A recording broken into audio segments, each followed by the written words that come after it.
You guys are watching NFL Daily. I am Tom Downey. Today's show is look at some of the top NFL trade candidates across the NFL. You saw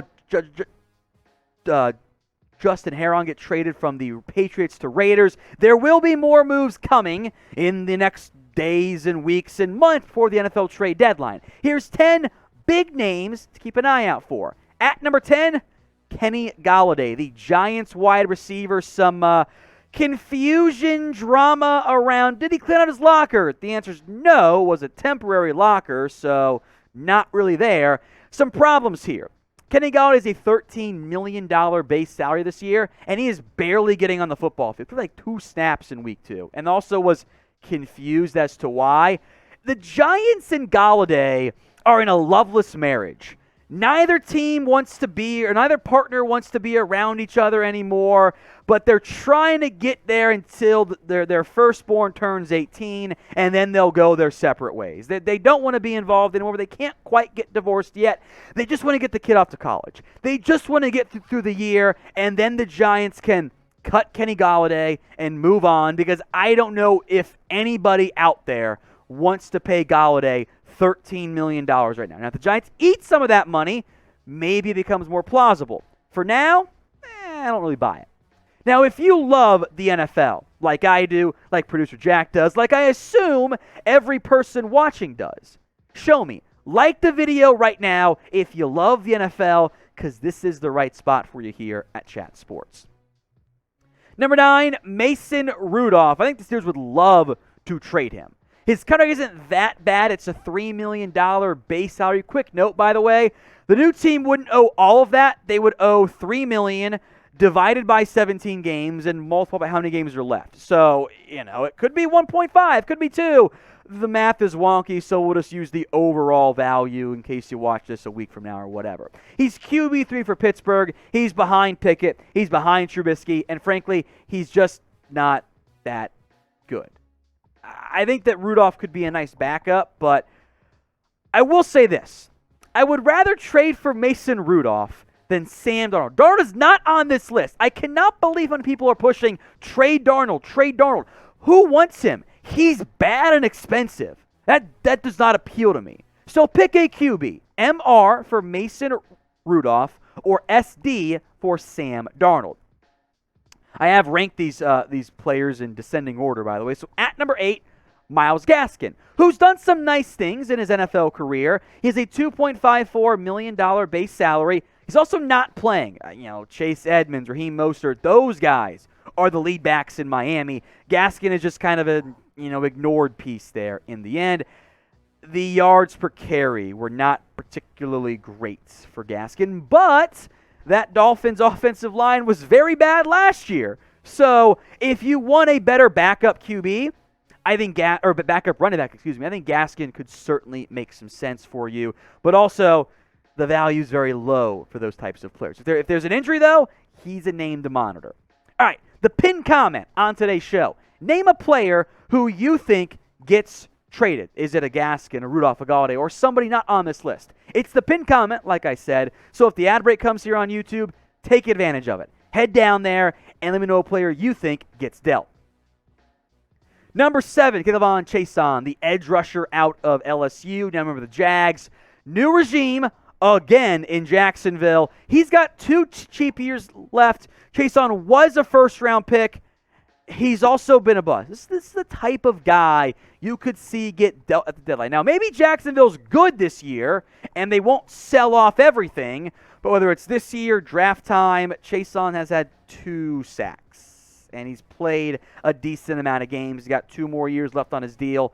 He hasn't been that great of a player. I liked him upside-wise, but I don't think Jacksonville, until this year, has been a good spot to develop anybody of note. Number 6, Sidney Jones, the Seahawks, who I thought showed some promise last year in particular with Seattle, but now he's buried on the depth chart. Seahawks have some corners. They're playing a lot of Mike Jackson, by the way. They drafted guys like Kobe Bryant fairly early in this past year's NFL draft. That could make Jones a trade chip for a team that I think is going to be selling. So we'll see what happens there. Sidney Jones, a $1.62 million salary. He is buried on that depth chart. Prime trade candidate. Probably closer to the trade deadline season. Today's show is made possible by BetUS. Head over to chatsports.com/bet and use promo code NFLDaily for a 125% deposit bonus. That's chatsports.com/bet, promo code NFLDaily. You can bet on the Super Bowl, right? The odds?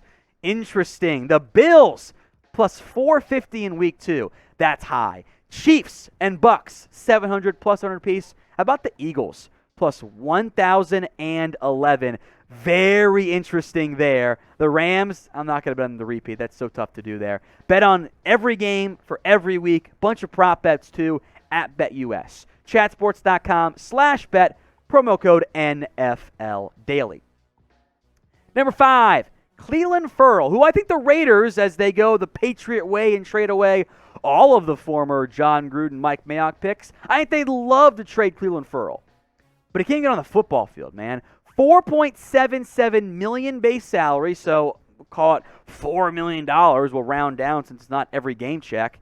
For 8 career sacks in 44 games. To be quite blunt, he's not that good. He's been a pretty big disappointment from that perspective. 12 tackles for loss, 8 sacks. He has not fared nearly well enough for the premium draft capital that was spent on him. Ferrell, unquestionably, is a bust. And many times, the trade candidates are the busts because why would you trade away a good player unless you're totally blowing it up? So I want you guys to name your team and a recent draft bust you've taken early round, talking first-round picks, in the comment section right now. Number 4 on our list is in a very interesting spot. That's Deion Jones, the Falcons linebacker. A lot to unpack here. The Falcons have redone his deal over and over. Nobody wanted to pay him his big base salary. He's on IR right now, so he can't return until at least week 4 with a shoulder injury that I'm not sure is really an injury. There's a lot going on there. Like, it's kind of weird timing, suspicious to say the least. Jones is a $1.12 million base salary. So if a team trades for him, it's cheap. For now, he gets cut next year. Falcons save a little bit of money. They're just kind of holding on to him for the time being. He's in a weird spot. I think if he gets healthy, plays decently, he could be a prime trade deadline pick for a team that I think is going to be tanking pretty hard this year. At NFL Daily at Chat Sports, we have NFL news, rumors, trades, Red Zone on Sunday. Back again this week with your boy. Hit that sub button and subscribe at youtube.com/chatsportstv. Number 3, someone we know once dealt, Denzel Mims, the Jets wide receiver. He requested a trade. Hasn't had it yet. He has 2 cheap years left on his deal. A former second-round pick is buried on the Jets depth chart behind Garrett Wilson, Corey Davis, Elijah Moore, Braxton Berrios, and kind of Jeff Smith a little bit as well. Mims has the talent, perceived talent, as I call it, from the draft, but he hasn't done anything. The Jets allegedly wanted a 4th-round pick, so of course everyone said no. No one's moving that for a guy with 31 catches and whose final preseason performance outperformed him in week 1. There is some upside there, but if they want to trade him for a 6th-round pick, different conversation. 4th-round pick, of course teams said no. Number 2, Isaiah Wynn. You know, they trade away Justin Herron to the Raiders. Wynn was the sort of a lot of trade rumors early in the preseason. Quiet since then. Kind of a weird player, left tackle to begin his career. Now on the right side, some teams thought he was a guard in the NFL, which I think is impacting his value. The money is a big problem too. $10.41 million base salary for Isaiah Wynn. Trade deadline of the Patriots are not a real playoff contender, which they may or may not be. This is a name to monitor. A starting caliber tackle is very tough to find in the NFL. If Wynn is available, that's a good name for teams to try to go get. All right, predict this for me. From right now until the NFL trade deadline, how many deals will there be? Let me know in the comment section. Number 1, Robert Quinn. In a similar boat as the Von Miller saga last year, the Bears are probably not going to be a full-fledged contender. Great week 1 win. then kind of cooled off because, yeah, I mean, the Packers own that franchise. Aaron Rodgers is their daddy. I'm sorry, Bears fans. We know it's true. Quinn has a $12.8 million salary this year and 3 years total left on his deal. If the Bears are not a playoff team, or they don't think they're going to be, trade Quinn. Trade him at the deadline for maybe even a second-round pick. Teams covet edge rushers. That makes it impactful for a potential Quinn trade. So he's my number one guy on my trade candidate list. We will see if he ends up getting dealt or not.